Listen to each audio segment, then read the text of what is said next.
കാലത്ത് തന്നെ എനിക്കത്തെ ഞാൻ കാലത്ത് തന്നെ എണിച്ചിട്ട് നേരെ ഹോസ്പിറ്റലിലേക്ക് പോകുന്നുണ്ട്. എന്തേന്നില്ലെങ്കിൽ യോക്ക് 1.5 വയസ്സിൻ്റെ സൂചി വെച്ചിട്ടുണ്ടായിട്ട് യോക്ക് ഇപ്പോൾ 2 വയസ്സാവാനേ.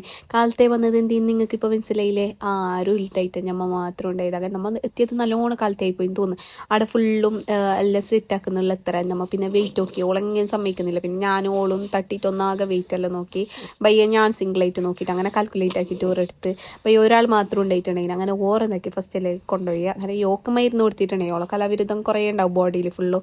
അങ്ങനെ ഓള് ബായിൽ മരുന്ന് വെച്ചിട്ടാണ് നീ നടക്കുന്നുള്ളത്. ഞാൻ കാണിച്ചു തരാം. കണ്ട ബായിൽ വെച്ചിട്ടുണ്ട് എത്ര സമയം വരും. അങ്ങനെ ഉമ്മ എന്താക്കി വയ്യ തോണ്ടിയിട്ട് അതിൽ എടുത്ത് ക്ലീൻ ആക്കിപ്പോൾ അങ്ങനെ ഓള് എത്തിയിട്ട് എല്ലാം നോക്കുന്നുണ്ട്. സംഭവം ഇത് യോക്ക് മനസ്സിലായിപ്പോൾ എന്തോ സൂചി എന്തോ മണത്തോക്ക്. അങ്ങനെ നേരെ മരുന്നും കൊടുത്തു. ആ മരുന്ന് എങ്ങനെ എല്ലാം ഓർക്കി മൂക്കെല്ലാം പിടിച്ചിട്ടായിട്ട് ഞാൻ ഉമ്മയോട് പറയുന്നുണ്ട് നേരെ വീഡിയോ എടുത്തിട്ട് നേരെ താത്തി പിടിക്കുന്നുണ്ട്.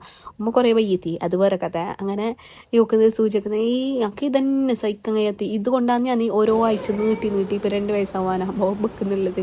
ഏതൊരു ഉമ്മാക്കും ഉണ്ടാകുന്ന ഒരു ബേജാറാണ്. കുഞ്ഞൊക്കെ കൂക്കുമ്പോൾ സഹിക്കില്ല. എല്ലാവർക്കും അങ്ങനെ ആയിരിക്കും. നമുക്കത് സഹിക്കാൻ കഴിയില്ല. കാക്കും വെച്ച് കൊടുത്ത് കാക്കും വെച്ചിട്ടാകുമ്പോൾ നല്ലോണം ബേജാറായി പോയി. ഇപ്പം പിന്നെ ഈ 1.5 വയസ്സിൻ്റെ ഇത് കാല് കുത്തിയില്ല അതെല്ലാം പറയുന്നുണ്ടായിന്.